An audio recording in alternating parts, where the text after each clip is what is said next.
Anteriormente hablamos de un duelo de pareja, pero hablemos ahora de un duelo relacionado al fallecimiento de un ser querido.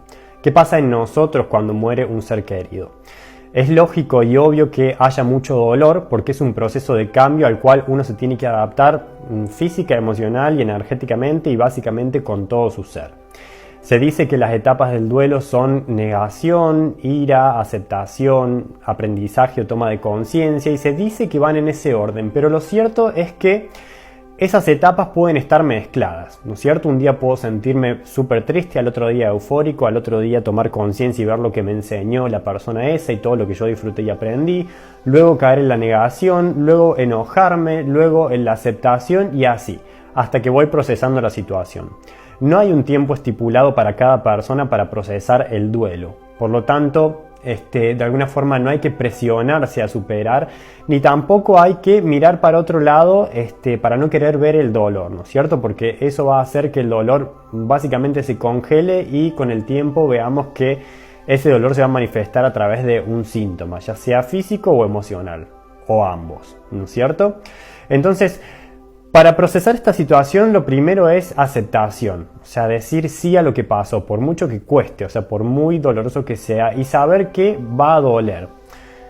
Y al margen de esto también saber que el dolor no nos hace débiles ni nos hace vulnerables. Todo lo contrario, las personas que reconocen su vulnerabilidad son las más fuertes y las más valientes, porque los que se creen muy rígidos se terminan quebrando, ¿no es cierto?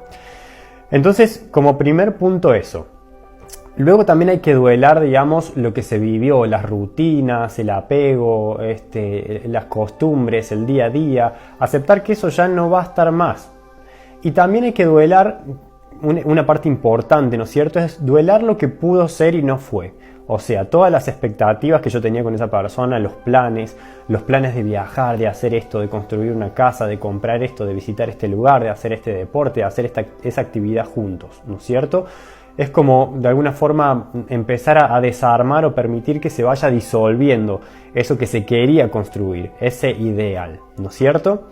Otra cosa que engancha mucho a las personas en el dolor, mejor dicho en el sufrimiento, porque el dolor es normal, el sufrimiento ya es cuando uno de alguna forma se va resistiendo al dolor y se empieza como a regodear en la herida y en la situación haciéndose más daño, ¿no es cierto? Es como una espiral en el cual uno cae y se hace mucho daño.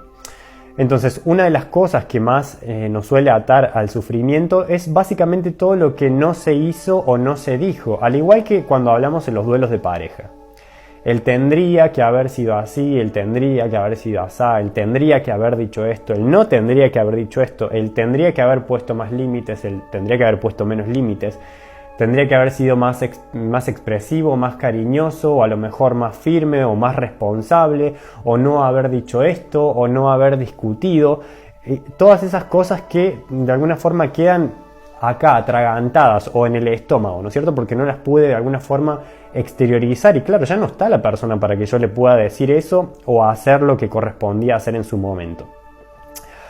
Como base para trabajar esto es, bueno, reconocer que somos humanos y no somos perfectos. Con el tiempo obviamente vamos a aprender la lección, pero el hecho de que la persona haya fallecido y ya no esté no significa que esté todo perdido, ¿no es cierto? Una forma muy sencilla de trabajar esto es por medio de una carta de liberación, de la cual ya también he hablado en otros videos.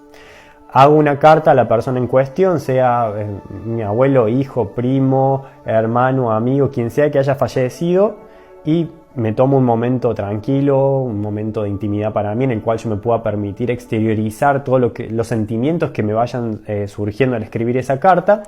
Entonces comienzo a redactar.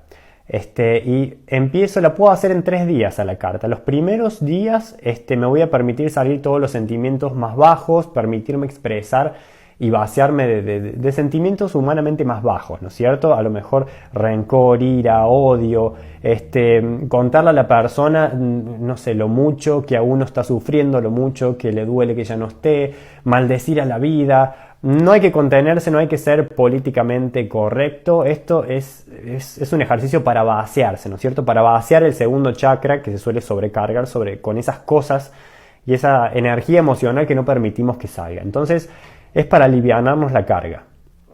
Entonces, bueno, hacemos esto hasta que va algo dentro de nosotros va a hacer clic, ¿no es cierto? Yo voy a sentir que ya dije todo lo que tenía que decir y dejo pasar unos 2 o 3 días, como que la dejo reposar a la carta, la dejo en maceración. Entonces, a los 2 o 3 días retomo nuevamente la carta y me enfoco en sentimientos que tengan que ver con el apego y con el extrañar. O sea, te extraño mucho, te amo, te tendría que haber dicho que te quería más seguido, haber sido más demostrativo, lamento, no sé, no haberte hecho tal regalo, lo que sea que a cada uno le vaya surgiendo, ¿no es cierto? Me encantaría que estés acá para que vayamos a pasear, para que veamos los partidos de fútbol, para que vayamos a tomar helado, para que veamos película en familia, lo que sea. Nuevamente voy a escribir, hasta que algo en mí va a hacer clic y voy a decir basta, ya está en esta etapa, ya me vacié, ¿no es cierto? Lógicamente en todas las etapas de la carta me van a venir ganas de llorar, de insultar, de maldecir. Es muy importante que no nos reprimamos a nosotros mismos en este ejercicio porque justamente está hecho para eso, para sacarnos ese nudo de espinas que tenemos dentro y transformarlo y transmutarlo en una carta. O sea, ya se convirtió en una carta y no está dentro nuestro. Volviendo a las etapas. Una vez que yo terminé esa segunda etapa, paso a la tercera etapa, luego de dejar 2 o 3 días de reposar nuevamente la carta. Y en la última etapa me voy a enfocar más en el aprendizaje, en la toma de conciencia, en cosas que uno de alguna forma aprendió, ¿no es cierto? En base a la relación con la persona que ya no está. No sé, gracias por hacerme mejor persona, por enseñarme a ser mejor padre, gracias porque aprendí esto. Me doy cuenta que a través del dolor de tu ausencia aprendí muchas cosas. No sé, lo que sea que cada uno haya aprendido en base a la situación esa y a la relación con la persona, ¿no es cierto?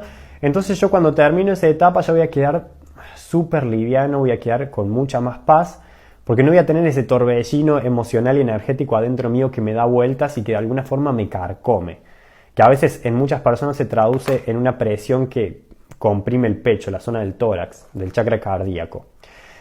Entonces, ¿qué puedo hacer con la carta? Bueno, sirve mucho quemarla y las cenizas las entierro y de alguna forma le pido y le agradezco a la Madre Tierra que transforme eso en algo bueno para ella y para todos nosotros.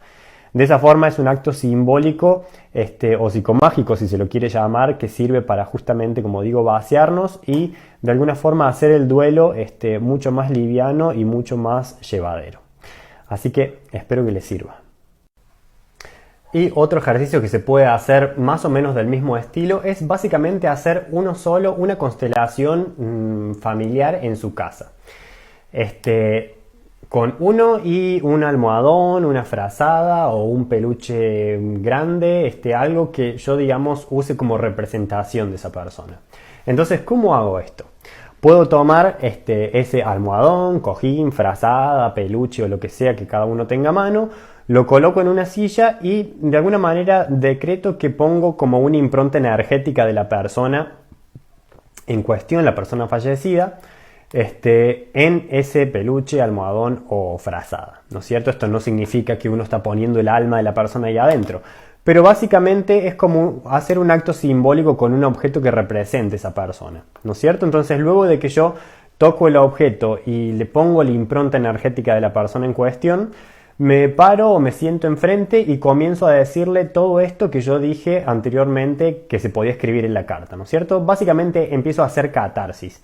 Lo puedo hacer en una vez, lo puedo hacer todas las veces que sea necesario, lo puedo hacer como la carta, en 3 partes, diciendo distintos tipos de cosas cada vez, y lo puedo hacer cada vez que yo lo considere necesario y que lo sienta. Ese va a ser el punto.